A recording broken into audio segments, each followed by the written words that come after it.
salue encore, bien-aimés, dans le nom puissant de notre Seigneur Jésus-Christ. Que le Seigneur vous bénisse. Merci pour votre présence. C'est vous qui faites l'Église. Amen. Et nous saluons aussi nos internautes qui sont nos membres de loin. Que Dieu vous bénisse de là où vous êtes. Que la présence de Dieu vous visite de là où vous êtes et que le Seigneur puisse vous toucher dans le nom de Jésus-Christ. Amen. Bien-aimés dans le Seigneur, notre Dieu est bon. Nous sommes dans l'année de l'unité. Et en cette année de l'unité, Dieu veut encore faire des grandes choses dans nos vies. Amen. Si on peut diminuer les retours, s'il vous plaît.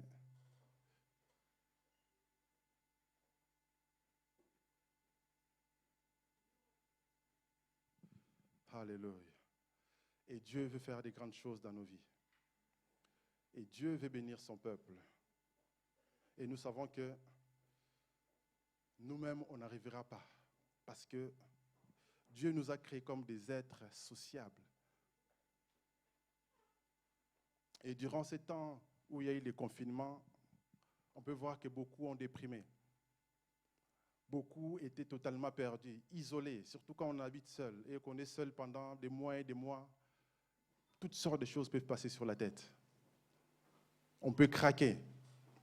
Parce que Dieu nous a créés comme des êtres sociables. Dieu nous a créés pour qu'on puisse se connecter. Lorsqu'Adam était seul dans les jardins d'Éden, il pouvait travailler, nommer les animaux. Mais lorsque Adam a vu Ève, c'était différent. Il a dit, cette fois-ci, il y a un vis-à-vis. Cette fois-ci, il trouve un être semblable. Ils pouvaient communier ensemble, ils pouvaient parler, ils pouvaient partager des choses. Ils sont connectés. Et Dieu veut nous connecter en cette année. Dieu veut nous connecter. À chaque fois que Dieu veut nous envoyer dans une autre dimension, il nous connecte à quelqu'un. Si Dieu veut vous faire entrer dans un ministère, il va vous connecter à quelqu'un qui opère déjà dans un ministère. Si Dieu veut vous connecter dans le business, il va vous connecter à quelqu'un qui travaille déjà dans le business. Si Dieu veut vous donner un mariage, il va vous connecter à quelqu'un qui deviendra votre conjoint, ainsi de suite. Dieu veut nous connecter. Mais alors que Dieu veut nous connecter, il faut savoir aussi que certaines personnes avec qui on va être en relation, d'autres sont des personnes qui ont certains tares. Ce sont des personnes qui ont parfois des tendances à abuser des autres. Il y en a qui ont tendance à nuire les autres, malgré eux. On a vu tout au long de l'année, on nous a parlé des connexions, des amis, avoir des bonnes personnes. C'est vraiment ce que Dieu veut. C'est ça le plan de Dieu. Parce que Dieu ne veut pas qu'on soit seul. Et voilà pourquoi, en cette année de l'unité, Dieu veut qu'on soit unis, qu'on soit seul. On ne peut pas être unis tout seul. On est unis, c'est plusieurs personnes. On est différents, mais unis. Unis dans le but d'atteindre ce que Dieu veut, la volonté de Dieu, qui consiste à faire des nations des disciples, qui consiste à faire la mission que Dieu nous a destinée. Parce que nous avons tous une destinée, c'est-à-dire une destination que Dieu a prévue, une mission, un mandat que Dieu nous a préparé. Nous avons tous un mandat. Il ne faut pas dire que ces choses-là, c'est pour les autres. Moi, je veux vivre ma vie tranquille. C'est faux. Parce que vous entendez d'autres personnes dire que moi, je vais simplement vivre ma vie tranquillement. Je ne veux des problèmes à personne et je ne veux pas être avec les autres. Parce que si je vais vers les autres, je vais me retrouver avec des problèmes. Je vais fuir des problèmes. C'est bien, mais ce n'est pas ça le plan de Dieu. C'est bien de vouloir se protéger. Mais c'est encore mieux lorsqu'on est ensemble. Parce que nous sommes le corps du Christ. Le corps est composé de plusieurs membres. Je suis membre, vous êtes membre, nous formons tous le corps. Mais qu'est-ce qui se passe lorsqu'un membre est blessé? Lorsqu'un membre est blessé et qu'on ne prend pas soin de la plaie, ça va s'infecter et ça va nuire au corps. Et ça va nuire au membre qui est blessé. Et c'est ce qui se passe lorsqu'une personne est blessée et qui ne prend pas soin de guérir de ses blessures émotionnelles, de ses blessures de l'âme. Et cette personne se comportera d'une manière assez nuisible envers les autres. Cette personne commencera à nuire aux autres parce qu'elle est elle-même blessée et elle commence à blesser les autres. Et c'est ainsi qu'on a des personnes qu'on peut qualifier de toxiques. C'est ainsi qu'on a des personnes qui abusent des autres. Des personnes qui commencent à nuire aux autres. Et dans la Bible, lorsque vous parcourez la Bible, vous verrez, il y a plein d'histoires. De Genèse à Apocalypse. C'est l'histoire d'une famille, c'est l'histoire de plusieurs familles, l'histoire d'un peuple, l'histoire d'une personne, la personne de notre Seigneur Jésus-Christ. Mais au travers de toutes les histoires, vous allez voir plein de choses. On raconte la vie des gens, leur destinée, comment ils ont accompli des choses. Et vous verrez aussi qu'il y a beaucoup de choses assez bizarres qui se passent dans des familles. En commençant lors de la sortie du jardin d'Éden, on voit Caïn tuer son propre frère Abel parce qu'il était jaloux. Il a vu son frère prospérer, il a vu son frère être béni par Dieu et il n'est pas content. Au lieu de régler ses problèmes, il ne règle pas ses problèmes. Dieu l'avertit, Dieu lui parle, il entend Dieu, mais il n'obéit pas à la voix de Dieu. Il nuit à son propre frère. Ça se passe dans une famille. Plus tard, quand nous lisons, nous allons observer la famille de Jacob. On voit toutes sortes de manigances, toutes sortes de complots, toutes sortes de manipulations. On peut se poser la question, on est où ici? On est dans Dallas ou quoi ici? Mais ça se passe dans la Bible, dans des familles, des gens qui servent Dieu. Amen. Ça se passe dans la Bible. Et ici, il y a des personnes qui ont été victimes de toutes sortes de choses, des abus, dans des familles. Au milieu de gens qui étaient censés nous protéger, mais ce sont des gens qui nous nuisent. Et ce sont des choses qu'on voit, qu'on entend. On peut les lire dans les histoires, on peut écouter des témoignages là-dessus. Et ce sont des choses réelles qui existent. Il y a des personnes qui sont nuisibles, il y a des personnes qui se comportent de manière toxique. Et nous allons voir dans la parole de Dieu comment sortir de l'emprise, comment éviter que ça puisse continuer à nuire, comment éviter de retomber dans les mêmes pièges. Parce qu'on verra que si on ne guérit pas nous-mêmes après avoir été victime, on continuera à être victime. Voilà pourquoi c'est important de guérir. Voilà pourquoi c'est important de comprendre comment des choses fonctionnent afin d'éviter de tomber sur le même piège. Parce que Christ nous a affranchis, c'est pour la liberté. On ne doit pas être sous l'emprise de quiconque. On ne doit pas être sous l'emprise de qui que ce soit. Parce que Dieu nous veut libres. Dieu nous a créés libres. Sa parole nous rend libres. Sa parole ne vient pas pour nous opprimer. Sa parole ne vient pas nous mettre des jougs, mais sa parole vient nous libérer. Parce qu'il est écrit, vous connaîtrez la vérité, et la vérité vous affranchira. Connaître la vérité, entrer en intimité avec la parole, expérimenter la parole, et c'est là qu'on devient libre. Et nous allons voir au travers de la parole de Dieu. Ce sont des sujets que si vous lisez dans des magazines, dans des livres, dans des blogs, on en parle de toutes sortes de manières, mais nous allons entrer dans la Bible, parce que la Bible contient tout un tas de choses. Dans la Bible, il y a tout. Et moi qui vous parle, j'ai déjà expérimenté ce genre de choses plusieurs fois, dans ma propre vie, dans ma famille. Lorsque je suis arrivé en Belgique en 2001, un an plus tard, en 2002, au départ, les choses se passaient très bien. Ça se passait bien dans la famille. Quelques temps après, vers l'automne 2002, une fois, je rentre de l'école, on m'appelle, viens, assieds-toi. Je m'assieds, on commence à me parler. Qu'est-ce qui se passe avec toi? Qu'est-ce qui ne va pas avec toi? Je dis, rien, je n'ai rien fait. Oh non, tu n'es pas normal. Tu es trop bizarre. Normalement, les jeunes de ton âge, ils sortent. Ils vont par-ci, ils vont par-là. Toi, tu es toujours à la maison, tu n'es pas normal. D'ailleurs, tu es un sorcier. J'ai rêvé de toi. Et je t'ai même vu en pleine journée. Tu n'es pas normal. Du jour au lendemain, tu étais tranquille et tout à coup, les choses basculent. Et on continue à me mettre la pression tous les jours. Tu dois avouer. J'ai dit, mais je dois avouer quoi? Moi, je suis un enfant de Dieu. Vous voulez que je sorte, que j'aille où? Moi, je n'ai pas l'habitude de sortir. Moi, j'aime rester à la maison. Ça devient des problèmes. La relation devient toxique, nuisible. On n'arrive plus à vivre. Un jour, on me met dehors. Je me retrouve loin de la maison. C'était le soir, je ne savais pas où aller. Je suis parti à l'église. Parce qu'avant ça, comme c'était tendu, j'ai été voir les bishops Jean à l'époque à Liège et il me dit, sers le Seigneur, Dieu s'occupera de toi. Alors je rentre à l'église. Il y a une maison près de l'église pour ceux qui connaissent Liège, donc j'ai dormi à la maison, donc une sorte de presbytère. Donc j'ai dormi là, cette nuit-là. Le lendemain, je repars à l'école. Et après l'école, je me dis, mais je vais faire quoi? Qu'est-ce que je dois faire? Il y a toutes sortes d'idées qui passent dans la tête. Mais au fond de moi, je sens que c'est quelque chose qui essaie de me pousser hors de ma destinée. Que je me rébelle, mais je ne dois pas me rébeller. Alors, je vais rentrer à la maison de manière clandestine. Je reste là On éteint la lumière comme si je n'étais pas là. Je m'enferme là. Donc, ma maison, c'était ma chambre. C'est là que j'ai passé mon temps. C'était des temps très difficiles. Donc, quand tu sors de l'école, tu traînes un peu, tu fais tout ce que tu dois faire, et puis tu reviens comme si tu n'étais pas là. Et ça traînait comme ça. Mais bien aimé, lorsqu'on s'appuie sur le Seigneur, Dieu nous délivre toujours. Et il y avait un soi-disant prophète qui venait aussi à la maison, là, me mettre la pression. Petit, tu dois avouer. Si tu n'avoues pas, tu vas mourir. On était en 2002, il me dit, tu ne passeras pas, tu n'entreras pas en 2003. Tu vas voir si je suis un homme de Dieu. 2003 est passé. Moi, je suis là. Je ne sais pas où il est aujourd'hui, mais moi, je suis là, bien-aimé.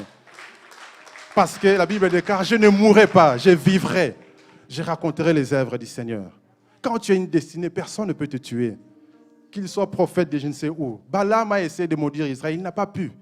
Parce qu'Israël avait une destinée. C'était un peuple à part. Et ce genre de choses, on peut le vivre. Combien de filles se sont fait violer chez leurs oncles, chez des cousins, des cousines, au point que même dans mon pays, on dit que les cousines sont faites pour des cousins. Parce que les vacances, souvent ça se passe chez les oncles, c'est des tantes.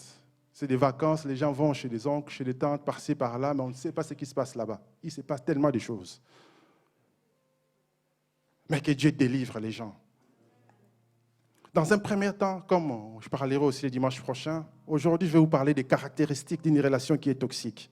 Dimanche prochain, on parlera comment sortir de l'emprise. Parce que s'il faut tout dire, on ne saura pas le terminer ni aujourd'hui, ni demain, ni... Le sujet est tellement vaste, on essaiera de condenser les choses, de dire l'essentiel selon la grâce de Dieu. Et vous pouvez lire des témoignages et des témoignages des gens qui ont vécu des choses toxiques. Vous connaissez cette prédicatrice, Joyce Meyer, qui a été abusée par son propre père, par ses oncles, etc. Vous connaissez Paula White, qui a été abusée par des voisins. Son père s'est suicidé quand elle avait 5 ans. C'est des choses nuisibles qui se passent dans des familles, chez des proches, pas chez les gens lointains. Le Seigneur Jésus-Christ a été trahi par son disciple apôtre Judas. Et vous lirez des histoires. Dans la famille de Jacob, il s'est passé toutes sortes de choses. La famille de David, beaucoup de choses. Et ce sont des choses qui nuisent la destinée des gens. Et le Seigneur, notre Dieu, il veut que nous puissions atteindre notre destinée. Et que s'il y a quoi que ce soit, que nous puissions sortir de l'emprise. Que les jougs soient brisés et que le cœur soit guéri. Parce que la Bible déclare, l'Esprit du Seigneur est sur moi. Il m'a oint pour guérir ceux qui ont le cœur brisé.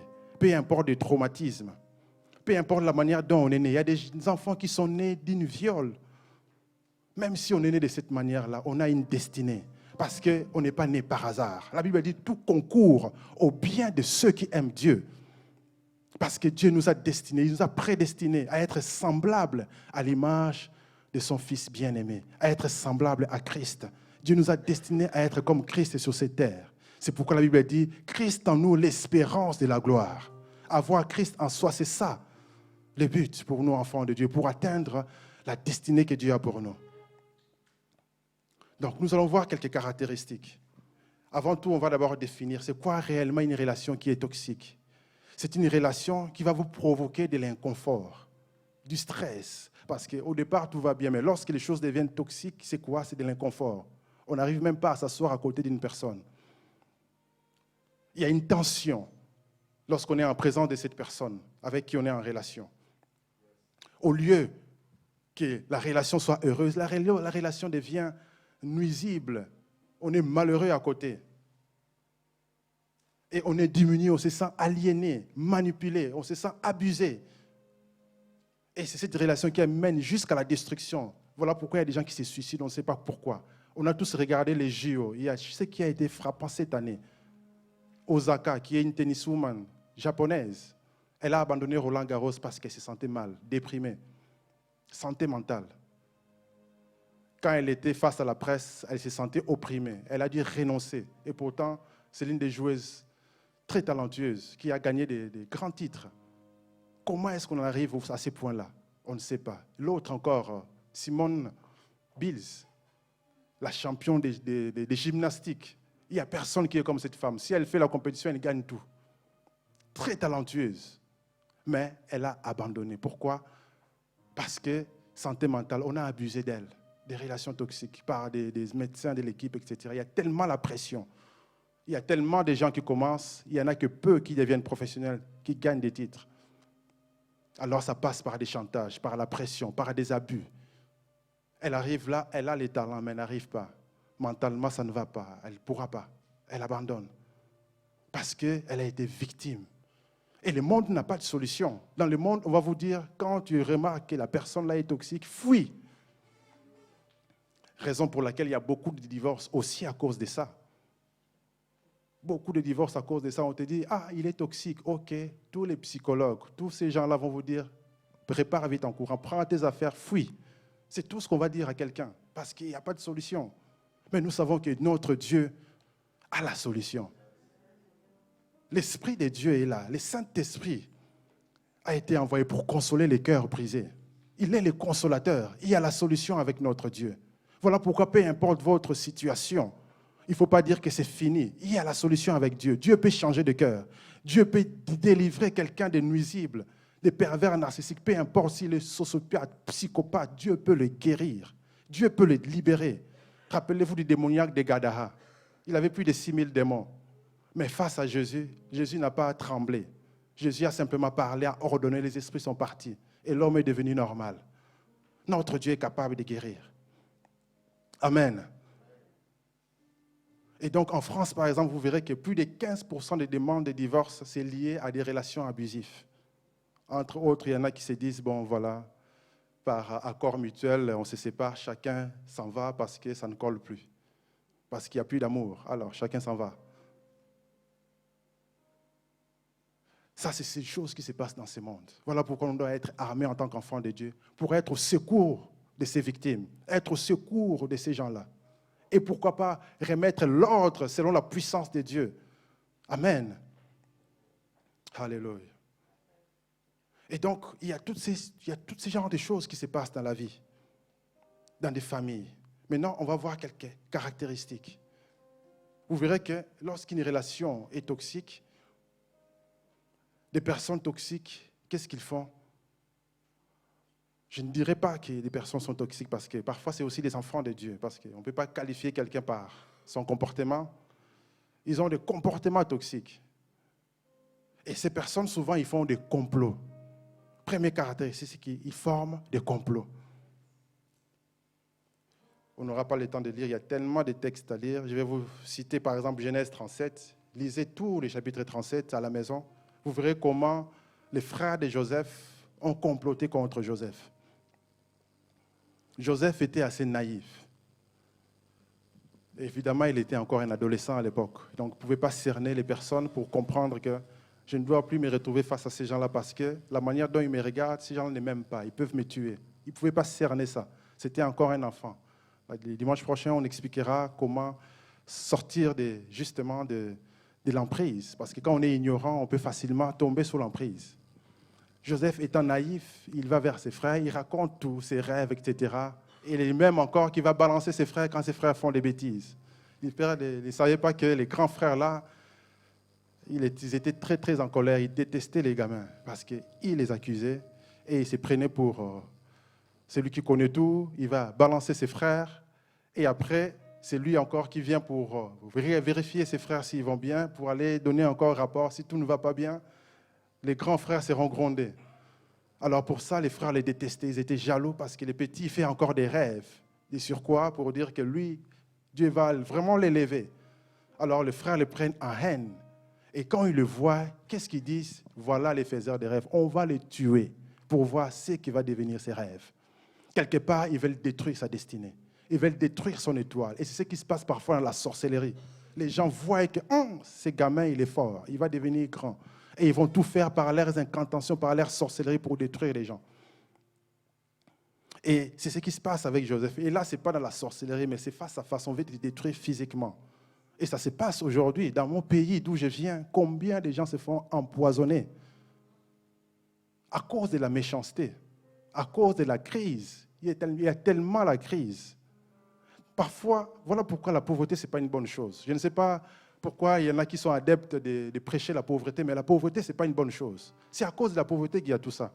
Quand j'étais au pays, on n'entendait jamais qu'on a empoisonné quelqu'un.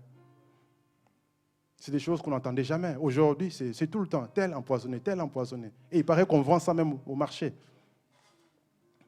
Les poisons qui tuent tout de suite là, c'est les moins chers. Qui va te tuer dans 2 ans, 5 ans, c'est les plus chers. Et ça se vend au marché. C'est grave. À quel point les gens sont devenus nuisibles à cause de la pauvreté. Et c'est l'arme que le diable utilise pour détruire la destinée des gens. Et c'est là où les gens forment des complots. Quand ils voient que, il a des rêves, il a l'étoile, qu'est-ce qu'il croit lui? Il croit qu'il va dominer sur nous, il croit qu'il va changer des choses, il croit que c'est lui qui va nous arranger, alors on va les tuer. Pour d'autres, ça va être l'empoisonnement. Ceux qui savent manier les armes, comme aux États-Unis, ça sera des pistolets, boum, on tue quelqu'un. Ceux qui sont forts dans des couteaux, ça sera des coups de couteau, etc. On tue des gens comme ça, gratuitement. On forme des complots. Et tout ça, c'est l'œuvre du diable. Parce qu'il veut détruire les destinées des gens. Pour qu'on n'arrive pas là où Dieu veut qu'on arrive. Et c'est comme ça qu'on complote contre Joseph, pour tuer les rêves, pour tuer la destinée que Dieu a prévue pour Joseph. Regardez Simeon et Lévi. Ils avaient le droit de réagir lorsqu'on a abusé de leur sœur par Sichem, dans Genèse 34. Et qu'est-ce qu'ils vont faire? Ils vont comploter. Ils vont dire, tiens, faites-vous circoncire, comme ça vous allez appartenir à l'alliance comme nous, et ensuite vous pouvez épouser notre sœur, parce que Sichem, c'est encore, on en parlera encore dans des caractéristiques, il abuse d'abord et après il va aimer la fille. Il faut faire des choses dans les règles. Tu aimes la fille, fais des choses dans les règles. Et il y a des gens comme ça, il va d'abord chercher tous les moyens pour abuser de quelqu'un, et après, c'est bon, maintenant je vais l'épouser. Non. Et les frères, ils avaient le droit d'être en colère, mais il ne fallait pas aller jusqu'à tuer tout un peuple. Ils vont aller tuer tous les hommes. Parce que pendant qu'ils étaient circoncis, ils ne pouvaient pas être mobiles. Ils avaient mal, ça n'avait pas encore cicatrisé. Allez, ils viennent avec des épées, tuer tout le monde. Et ils sont partis. La colère. L'apôtre Paul a échappé à plusieurs complots contre lui. Et ce qui est bizarre ici, dans l'Acte 23, vous verrez que les gens ont jeûné et ont prié pour que Paul soit mort. Ça, c'est grave, ça. Donc, c'est des gens qui prient. C'est des gens qui viennent aujourd'hui, on dirait que c'est des gens qui viennent dans les églises. Mais ils vont jeûner et prier, faire des vœux pour que quelqu'un meure. Quelqu'un qui est en train de faire la volonté de Dieu. Voilà pourquoi, bien aimé, on doit faire très attention. Parce que derrière les médias, il y a des manipulations. Tout à l'heure, je parlerai aussi des manipulations. Il y a des manipulations. Et parfois, les gens entrent dans les mouvements de manipulation comme ça, sans rien comprendre, sans comprendre le fondement. Parfois, les médias s'attaquent contre un serviteur de Dieu. On montre quelques images, et puis tout le monde, ouais, c'est pas normal, ça c'est un sataniste. Et puis on transfère, on envoie aux gens, sans rien comprendre. Il faut faire attention. On ne connaît pas un serviteur de Dieu, on ne sait pas comment Dieu l'a appelé. On ne sait pas quelles sont les alliances qu'il a avec Dieu. Même si ce qu'il fait comme geste, ça semble bizarre, laissez-les tranquilles. Quand on ne comprend pas, vous mettez passer. Jésus, pour guérir un aveugle, il a craché au sol. Si on commence à cracher ici, et puis on met la boue, on dit, il va te laver. Je ne suis pas sûr que les gens vont aimer ça. Mais Jésus l'a fait. Et il y a un livre assez particulier de Kenneth Hagin, Comprendre l'onction, que j'ai bien aimé. Et il expliquait comment l'onction travaille de manière différente dans la vie des serviteurs de Dieu. Il y a un serviteur de Dieu, quand il entre dans la salle, il commence à danser bizarrement. Il danse. Après, les gens commencent à être guéris. Maintenant, toi, tu le vois danser comme ça, tu vas dire, non, ça, c'est des incantations, c'est diabolique. Ce n'est pas diabolique, c'est l'onction, c'est comme ça que Dieu l'utilise. Et si quelqu'un, Dieu l'a utilisé pour donner des coups de pied aux gens, on ne sait pas. On ne comprend pas pourquoi c'est des coups de pied. Dans la Bible, on voit imposition de main. Mais il vaut mieux ne rien dire. Tu passes ta route pour éviter d'être en conflit avec Dieu. Parce que là où Dieu n'a pas dit que c'est mauvais, on ne peut pas dire que c'est mauvais. Amen.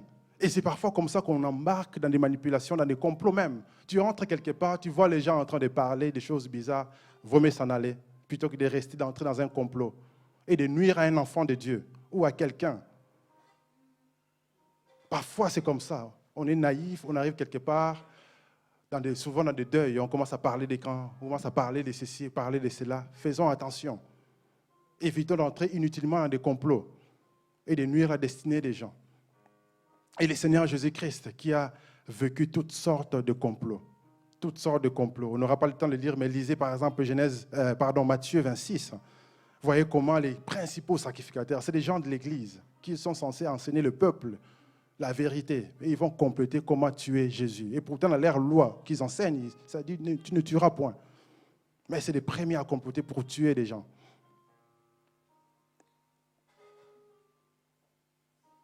Voilà pourquoi il faut faire très attention, comme je disais tout à l'heure. Proverbe 1, 10 à 16 nous montre que c'est les sages qui donnent les conseils. Donc c'est certainement David qui parlait à Salomon, son fils, lui dit, « Mon fils, si des pécheurs veulent te séduire, ne te laisse pas gagner. S'ils disent, viens avec nous, dressons des embûches, versons du sang, tendons des pièges à celui qui se repose en vain sur son innocence, engloutissons-le tout vif, comme les séjours des morts, en tout entier, comme ceux qui descendent dans la fosse, etc. » Il dit, ne fais pas ça, n'entre pas dans des complots inutilement.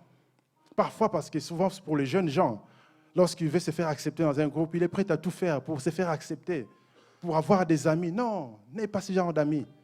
Même si tu n'as pas d'amis à un moment, il vaut mieux rester dans ta famille que d'avoir des amis comme ça qui risquent de te conduire dans la mort.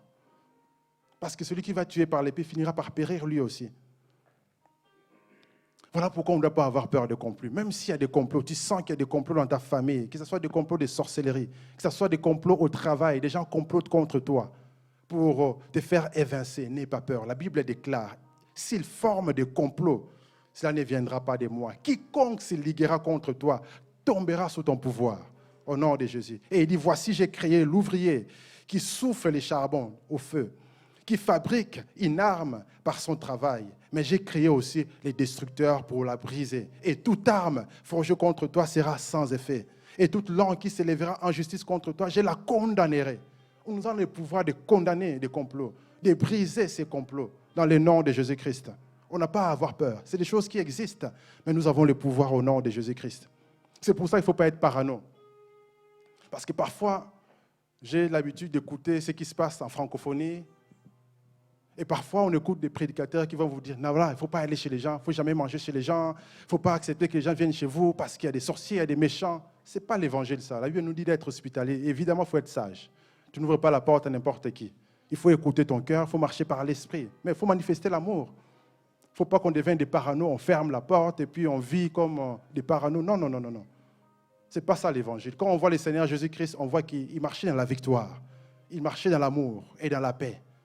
Quand il y avait des complots contre lui, quand il sentait dans son cœur qu'il fallait fuir, il fuyait. Et quand il sentait qu'il devait parler, il parlait. Quand il sentait qu'il devait ne pas y aller, il ne se déplaçait pas. C'est ça, marcher par l'esprit et marcher dans l'amour. On ne doit pas devenir des parano parce qu'il y a des gens méchants. Comme certains m'ont dit, non, il ne faut surtout pas aller au pays. Maintenant, c'est catastrophique. Et pourtant, il y a des gens là-bas qui vivent. Hein? Oh, il ne faut surtout pas y aller. Si tu vas à l'hôpital, c'est grave. Tu peux mourir du jour au lendemain. Oh, c'est ci, oh, c'est là.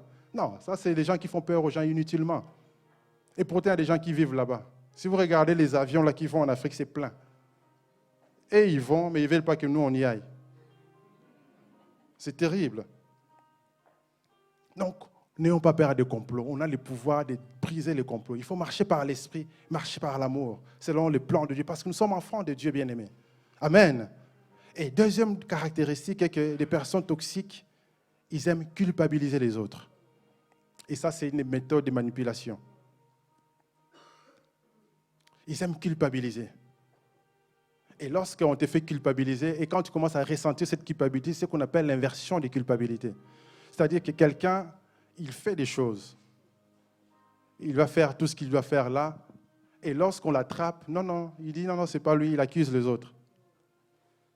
Voilà, par exemple, je donne l'exemple des trompeurs là qui trompent leurs femmes. On va l'attraper, qu'il trompe, il a des maîtresses par-ci, par-là. Mais pour se justifier, il dit non, c'est ta faute. L'autre jour, là, j'avais besoin de toi, tu n'étais pas là, ceci, c'est là. Il accuse la femme, il accuse. Et la femme finit par se sentir coupable. Et pourtant, c'est lui le fautif. Et il est tranquille, manipulateur. C'est ce qu'on appelle l'inversion de culpabilité. Du coup, tu te sens coupable. Au lieu de condamner les gars, tu les laisses tranquilles. Et c'est comme ça qu'il y a des gens qui subissent les choses, qui subissent des abus comme ça, parce qu'on les culpabilise après. C'est pour ça que vous verrez que la plupart des victimes, des preneurs d'otages, qu'est-ce qu'ils font?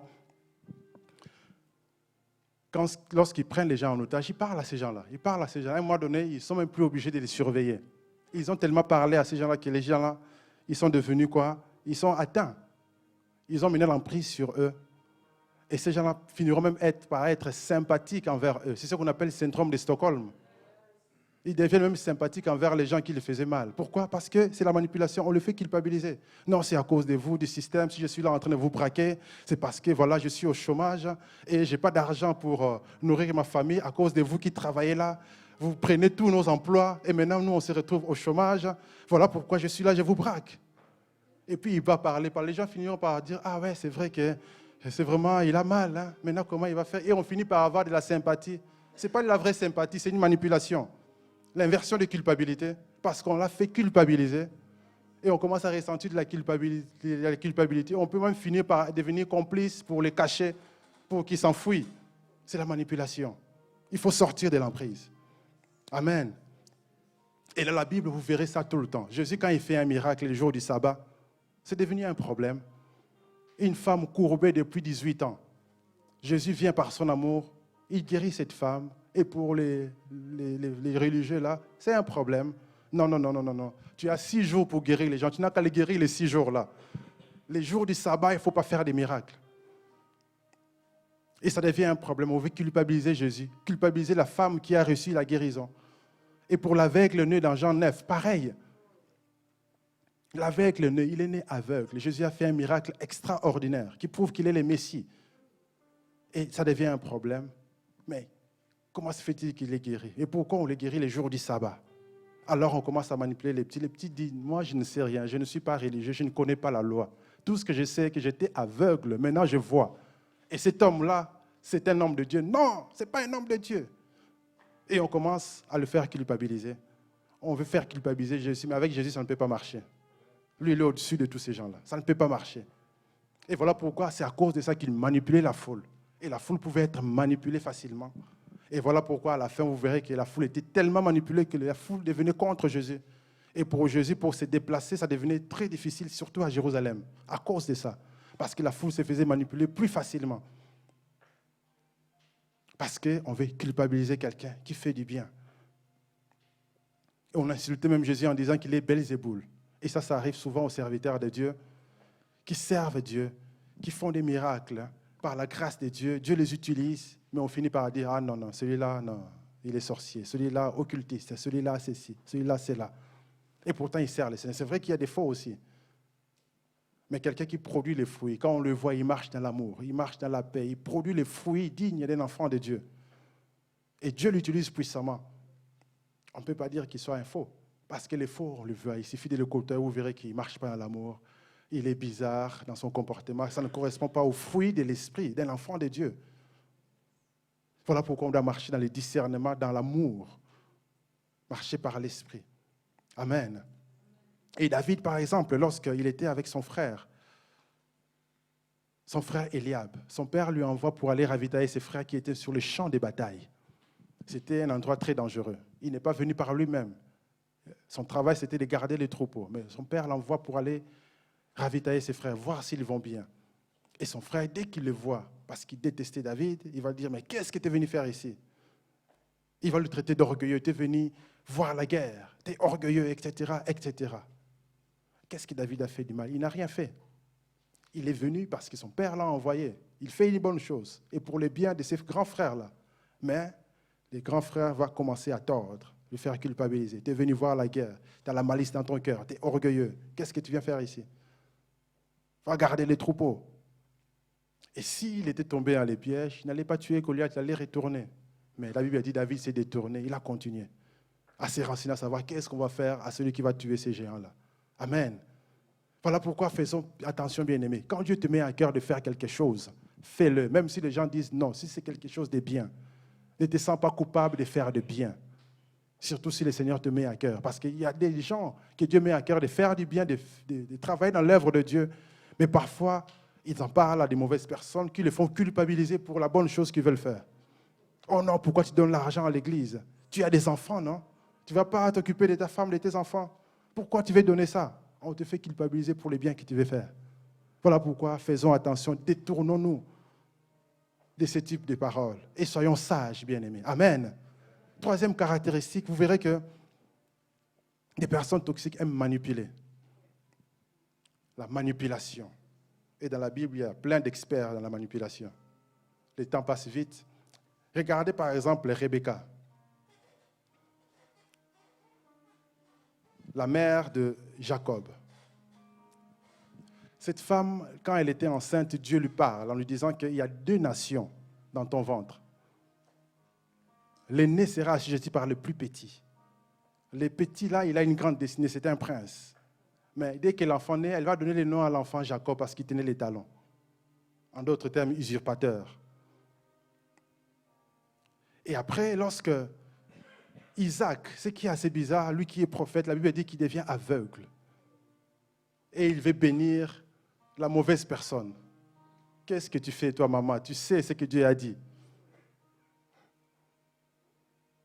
La chose la plus simple, c'est d'en parler à ton mari, tout simplement. Mais elle va aller manigancer dans les dos. Faire des choses plus compliquées, c'est plus simple d'en parler, tout simplement. Mais rappelle-toi, qu'est-ce que Dieu avait dit? Et on suppose que, ce n'est pas écrit, on suppose qu'elle en avait parlé à son mari. Elle va manigancer, manipuler. Tiens, déguise-toi en Ésaü, je vais préparer parce qu'elle sait comment la maman, comment le monsieur aime manger. Elle va préparer, etc. Il y a beaucoup de symbolisme prophétique là-dessus. Mais dans notre contexte, on va voir comment on peut manipuler des choses. Elle manipule les choses. Et le risque, c'est qu'elle pousse Jacob à mentir son propre père, qui est une autorité non seulement parentale, mais aussi spirituelle. Parce que s'il veut hériter la bénédiction du patriarche, il faut le faire dans les règles. Et là, on va aller manigancer, on va mentir là où on est censé te bénir, tu es en train de mentir. Est-ce que c'est toi, Ésaü? Oui, papa. Viens ici, je vais t'embrasser. Il se laisse embrasser. Donne-moi, on lui donne. Et on commence à le bénir. Ça, c'est grave, ça. Et cette manipulation-là va créer beaucoup de dégâts. Parce que Jacob qu'on a béni là, il ne va pas vivre cette bénédiction. Ça devient comme une malédiction. À cause de ça, Ésaü, quand il revient, il est très fâché. Il veut tuer son propre frère. Avant, il n'avait pas envie de tuer son frère. Des choses deviennent toxiques à cause de la manipulation. Et ils ne peuvent plus rester ensemble. La mère comprend la chose. Elle dit à l'enfant, va-t'en, va chez mon frère Laban. Reste là-bas et je te ferai revenir quand tout ira bien. Mais dans la Bible, quand on lit, elle n'a jamais fait revenir Jacob. On ne sait pas ce qui s'est passé exactement. Et maintenant, pour qu'il aille là-bas, il faut dire à Isaac, le père. Et comment est-ce que Rebecca va dire à Isaac? Je vous laisserai lire, lisez les chapitres 27 tout entier. Vous verrez qu'elle va aller manipuler encore Isaac. Dire à Isaac, regardez Ésaü qui a épousé ces Hittites-là. Je ne supporterai plus la vie si Jacob épouse aussi une Hittite. Envoie-les chez Laban qu'il aille trouver une femme là-bas. C'est comme ça qu'il va parler à Isaac pour que Isaac laisse partir Jacob. Donc Isaac, lui, croit qu'il est parti pour se marier. Maintenant, il est parti pour fuir parce qu'il y a un danger. Que Dieu nous aide. Et ça, c'est des choses qui se passent dans la famille. On manipule, on manipule. Et à la fin, c'est quoi? Ils ont tout perdu parce que jusqu'à ce qu'Isaac meure après, ils n'ont plus passé du temps ensemble. La famille est séparée à cause des manipulations. C'était simple de dire la vérité et de laisser Dieu faire. Parce que même si Isaac avait béni Ésaü, est-ce qu'Ésaü allait garder cette bénédiction avec son comportement? Non, il allait la perdre. Et Jacob, qui avait la quête de Dieu, qui cherchait Dieu, Dieu allait le bénir.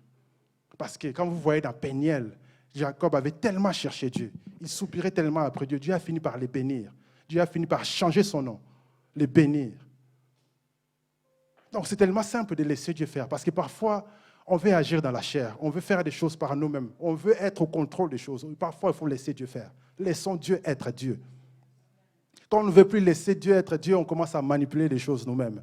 Et ça nous crée plus de dégâts qu'autre chose. Lorsque Sarah voulait manipuler les choses en disant peut-être que tu auras un enfant avec Agar, ça lui a créé beaucoup de problèmes. Jusqu'aujourd'hui, il y a des problèmes dans le monde à cause de ça. Donc, laissons Dieu être Dieu. La manipulation, ça crée beaucoup de dégâts. Ça nous donne les résultats tout de suite, mais après, il y a des conséquences. Même dans l'éducation, parfois, on éduque les enfants par la manipulation. C'est très dangereux, parce que les enfants voudront obtenir des choses parce qu'ils ont fait quelque chose. Si tu fais ici, tu auras ça. Tu fais ici, tu auras ça. Du coup, les enfants font pour avoir. Ils font pour avoir. Ils font pour avoir. Jusqu'où? Parfois, il faut faire pour faire, tout simplement. Vas-y, fais la vaisselle. Et j'aurai quoi? Tu n'auras rien. Tu contribues à la propriété de la maison, c'est tout. Il va bouder, mais voilà. Tu boudes, mais tu le fais quand même. Mais entre-temps, tu apprends la vie. Parce que parfois, c'est ça. Il y en a qui éduquent les enfants toujours par, voilà, tu fais ci, tu auras ça. Tu fais ci, tu auras ça. Si tu ne fais pas, tu auras ça. Menace. C'est des manipulations. Et l'enfant va mal grandir. C'est des manipulations. On doit arrêter parce que parfois, les parents sont toxiques envers les enfants. Et pire encore, enfants toxiques envers les parents. Il y a des reportages là de nanous, super nannies, où il y a des enfants, voilà, un gamin comme ça, qui fait pleurer sa maman et maman n'arrive plus.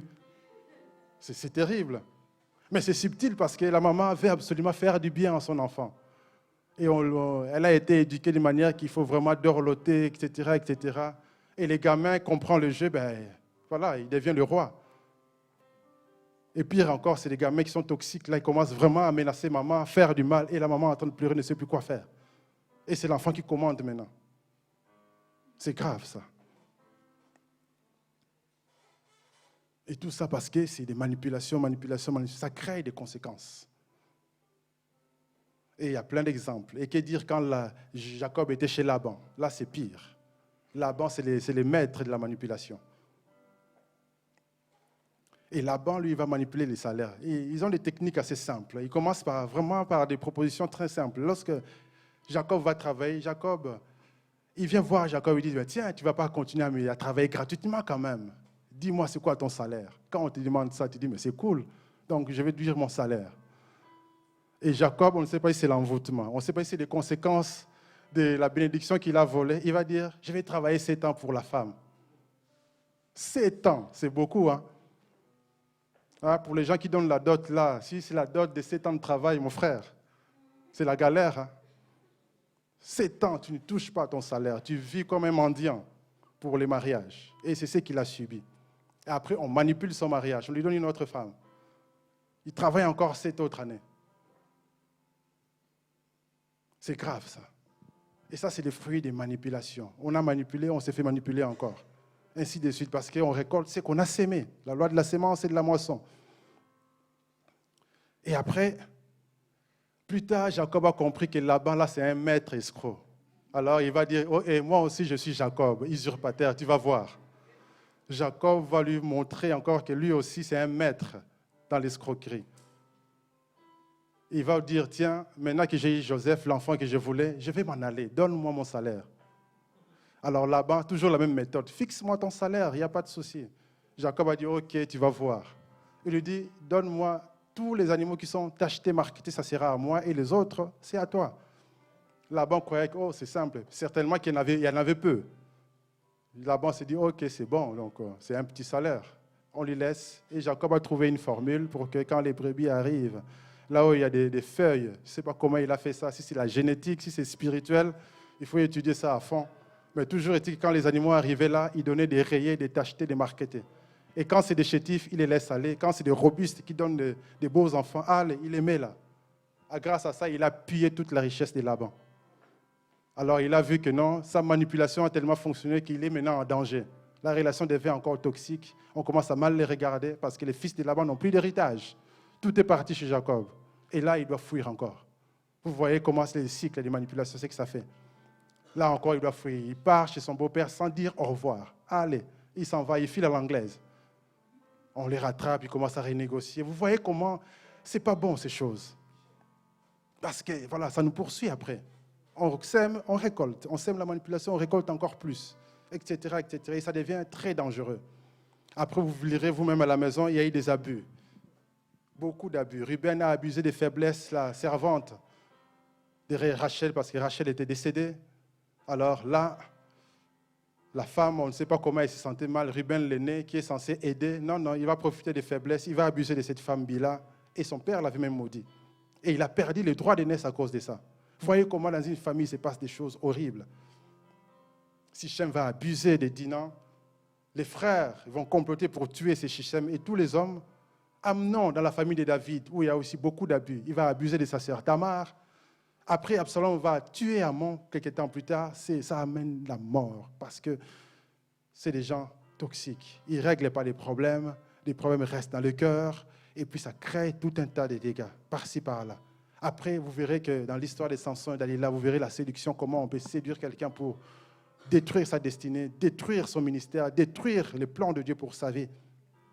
Comment les gens comme des femmes de Potiphar vont essayer de séduire Joseph pour détruire sa destinée. Merci Seigneur, Joseph connaissait la clé, il s'est enfui, il se retrouve en prison, mais mieux vaut la prison que de détruire sa destinée. Amen. Et tout ça, ce sont des choses qui caractérisent des relations qui sont toxiques. Entre-temps, dans tout ça, vous verrez que dans les comportements des gens toxiques, il y a la jalousie, beaucoup de jalousie, des manipulations, des colères, toutes sortes de manipulations. Ce sont des choses que les gens vivent et sont victimes de ça. Voilà pourquoi, avant de clôturer, on continuera dimanche prochain à midi où on donnera des clés comment sortir de l'emprise. Parce que tout ça, vous voyez que ça va créer l'emprise. Quelqu'un qui est tout le temps, qu'on culpabilise tout le temps, qu'on manipule tout le temps, à un moment donné, tu perds confiance en toi. Tu ne fais que ce que la personne dit. C'est pour ça que vous verrez toutes ces femmes battues n'arrivent pas à sortir. Il y en a peu qui arrivent à s'en sortir parce qu'elles sont sous l'emprise. Elle a peur d'appeler la police parce que les gars le menacent tout le temps. Et quand on le culpabilise, elle croit qu'elle mérite toute la punition. Et puis elle subit, elle ne fait que subir. Elle reste sous l'emprise, sous l'emprise, sous l'emprise. C'est pourquoi il faut prier. Et d'autres manipulations se font par l'envoûtement. Regardez Aman pour tuer les peuples de Dieu. La Bible nous montre dans Esther 3 que pendant 1 an, il lançait les sorts, tous les jours, chaque mois.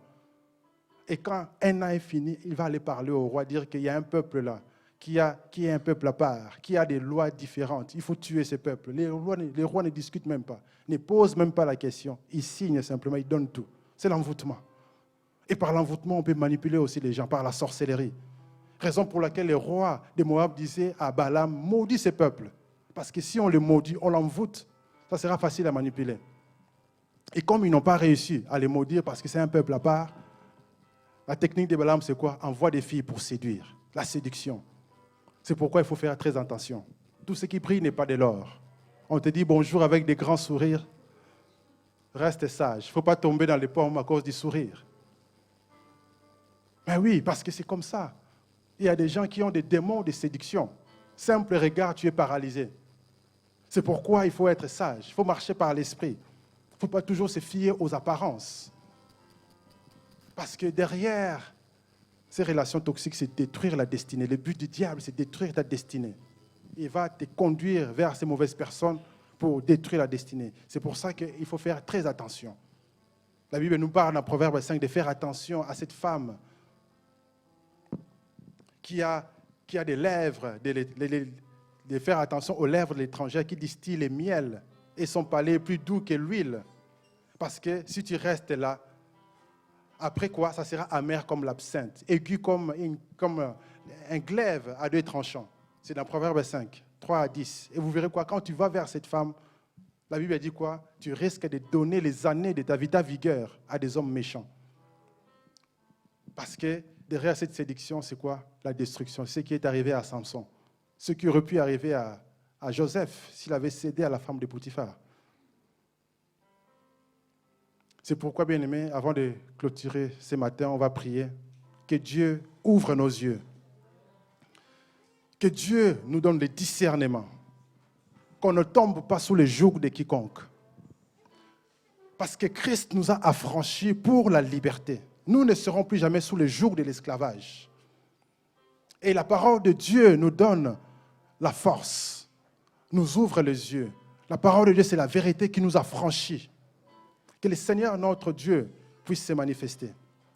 Si vous avez été victime, bien-aimé, l'amour de Dieu, le Saint-Esprit, le consolateur, il va vous consoler.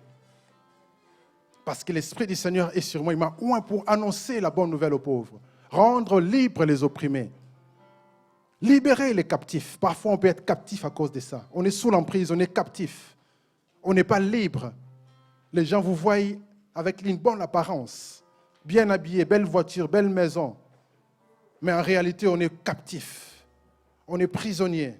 Il y a des gens qui sont prisonniers comme ça. On a épousé un riche croyant que c'est le bonheur, mais on est captif. Voilà pourquoi, bien aimé, on va prier qu'on sorte du joug. Peu importe où vous êtes sur Internet, vous tombez sur ces messages, bien aimés, sachez que Christ nous a franchis pour la liberté. On peut sortir de ces jougs. on peut sortir de l'emprise, on peut sortir de la culpabilité. Parce que Jésus a tout payé à la croix pour que nous soyons libres. Et en Christ, nous sommes libres. Jésus a tout payé à la croix. Jésus a tout payé à la croix pour que nous soyons libres. Voilà pourquoi nous allons nous lever, nous allons prier. Que le Seigneur puisse se manifester dans nos vies. Nous allons prier, bien-aimés. D'abord, prier que Dieu nous donne les discernements. Dieu nous ouvre les yeux, Dieu nous ouvre l'intelligence. Qu'il illumine les yeux de nos cœurs pour que nous puissions comprendre quelle est sa volonté. Que nous soyons des gens éveillés. Qu'on ne soit pas des naïfs qui tombent sous des pièges. Qu'on ne soit pas des gens faibles d'esprit, mais qu'on soit forts. Parce qu'en Christ, nous sommes forts. La Bible dit que les faibles disent que je suis fort. Au nom de Jésus, prions tous ensemble au nom de Jésus. Seigneur, dans le nom de Jésus-Christ, merci Seigneur notre Dieu. Merci Père pour ta parole qui nous ouvre les yeux pour que nous puissions comprendre quelle est ta volonté, Seigneur. Tu ne veux pas, Seigneur, qu'on soit sous le joug de quiconque. Tu ne veux pas, Seigneur, qu'on soit sous l'emprise de quiconque. Tu nous as affranchis, c'est pour la liberté. Toi-même, Dieu, notre Créateur, tu nous donnes les choix. Tu nous dis, j'ai mis devant toi la vie et la mort. Choisis la vie pour vivre. Tu ne nous gardes pas esclaves, Seigneur. Mais, Seigneur, tu nous donnes les choix, les libres arbitres. Mais dans ce monde, oh Dieu, il y a des gens qui veulent rendre les autres prisonniers. Il y a des gens qui veulent rendre les autres esclaves. Nous refusons cela au nom de Jésus. Parce que, Seigneur, tu nous as affranchis pour la liberté. Seigneur, tu nous as affranchis pour la liberté. Tu nous as affranchis pour la liberté. Merci d'ouvrir les yeux de ton peuple. Merci, Seigneur, d'illuminer les yeux de ton peuple. Donne-nous la révélation, la sagesse, l'intelligence spirituelle, la clairvoyance, afin que, oh Dieu, qu'on ne tombe pas sous les pièges de l'ennemi. Car nous voyons que l'ennemi peut envoyer des mauvaises personnes pour nuire à la destinée que tu as pour nous. Seigneur, l'ennemi peut nuire, Seigneur, à notre destinée pour nous envoyer des personnes qui vont séduire, qui vont nous faire tomber dans les pièges du diable, afin qu'on puisse perdre ce que tu as mis en nous. Mais au nom de Jésus, Seigneur, ouvre-nous les yeux. Donne-nous les discernements. Donne-nous, Seigneur, les discernements. Donne-nous, Seigneur, les discernements, oh Dieu. Ouvre les yeux de nos cœurs. Ouvre, Seigneur, les yeux de nos cœurs. Ouvre, Seigneur, les yeux de nos cœurs. Seigneur, nous refusons de tomber dans les pièges de l'ennemi. Nous refusons d'être sous l'emprise des manipulateurs. Nous refusons de tomber dans les complots de l'ennemi. Mais nous voulons, Seigneur, marcher dans les renouvellements de l'intelligence. Au nom de Jésus-Christ, au nom puissant de Jésus. Seigneur, merci parce que tu es notre Dieu. Merci, Seigneur, parce que tu as le meilleur pour nous. Merci, Seigneur, parce que tu as réservé pour nous des bonnes choses et des bonnes choses. Dieu, tu es le Dieu de grâce. Tu es le Dieu de paix. Merci, Seigneur, parce que tu es le Dieu puissant. Au nom de Jésus-Christ, au nom puissant de Jésus. Seigneur, nous te prions, étends ta main. Nous te prions, oh Dieu, étends ta main. Dans le nom de Jésus-Christ, dans le nom puissant de Jésus, dans le nom puissant de Jésus, dans le nom puissant de Jésus-Christ. Oh Dieu, manifeste-toi. Merci de nous ouvrir les yeux. Ouvre-nous les yeux, Seigneur. Ouvre-nous les yeux, Seigneur. Ouvre-nous les yeux, au nom de Jésus. Dans le nom de Jésus. Dans le nom de Jésus. Dans le nom puissant de Jésus. Nous allons prier. Je ne ferai pas d'appel, mais peut-être que vous avez été victime d'une relation qui est devenue toxique. Vous vous sentez mal, dans l'inconfort. Vous vous sentez tout le temps coupable, manipulé, abusé, aliéné. Nous allons prier que le Seigneur puisse guérir les cœurs brisés. Nous allons prier que Dieu puisse secourir ceux qui souffrent dans ces domaines. Nous allons prier que Dieu étende sa main, que Dieu guérisse le cœur, que Dieu guérisse les cœurs. Prions, bien-aimés, dans le nom de Jésus-Christ. Seigneur, dans le nom de Jésus, tu connais les gens qui souffrent dans leur cœur. C'est des choses, parfois les gens ne savent pas à qui en parler, mais toi, tu connais ces gens qui souffrent. Nous prions, Père, que tu puisses guérir le cœur. Nous prions, Seigneur, que tu puisses guérir ceux qui souffrent, parce que tu es le Dieu qui, tu as dit, Seigneur, dans ta parole, l'Esprit du Seigneur est sur moi. Seigneur, guéris les cœurs brisés, ceux qui sont à la cendre, relève-le de ces ruines. Seigneur, guéris les cœurs. Dans leur visage où il y avait la tristesse, nous prions que les visages soient illuminés par la joie, qu'il y ait l'huile de joie sur les visages. Au nom de Jésus, relève, Seigneur, des personnes qui souffrent, qui sont manipulées, abusées. Seigneur, relève, guéris les cœurs, Seigneur. Guéris les cœurs au nom de Jésus-Christ. Guéris, Seigneur, les cœurs dans le nom de Jésus. Guéris, Seigneur, les cœurs au nom de Jésus-Christ. Oh, tu es Dieu. Tu es le Dieu puissant. Tu es le Dieu qui guérit. Tu es le maître du ciel et de la terre. Seigneur, merci. Saint-Esprit de Dieu, consolateur, merci de consoler, Seigneur, de guérir les cœurs brisés, de consoler les gens qui souffrent. Merci, Père, parce que, Seigneur, tu comprends la souffrance. Toi-même, on a abusé de toi. Toi-même, tu as été violenté. Toi-même, Seigneur, tu as souffert pour que nous, aujourd'hui, nous soyons guéris. La Bible déclare que, oh Dieu, tu as porté sur nous la souffrance. Tu as porté sur nous, Seigneur, la souffrance, les châtiments qui tombaient sur nous. Seigneur, notre gloire est tombée sur toi. Tu as porté nos douleurs. Tu es devenu homme de douleur, habitué à la souffrance. Voilà pourquoi aujourd'hui, tu as envoyé ta parole pour guérir ton peuple. Nous prions pour la guérison de cœur dans le nom de Jésus. Nous prions pour la guérison de cœur. Seigneur, guéris, transforme les vies. Manifeste-toi, notre Dieu. Oh, tu es digne, notre Dieu. Tu es digne, notre Seigneur. Nous te disons merci pour ta parole. Merci, Seigneur, de guérir, de transformer les vies. À toi, Seigneur, soit la gloire. À toi, Seigneur, soit la puissance. Béni soit ton Saint-Nom. Béni sois-tu, notre Dieu. Dans le nom de Jésus-Christ, nous prions ainsi, au nom de Jésus-Christ. Amen, amen, amen, amen. Acclamons notre Dieu. Que le Seigneur vous bénisse. Alléluia.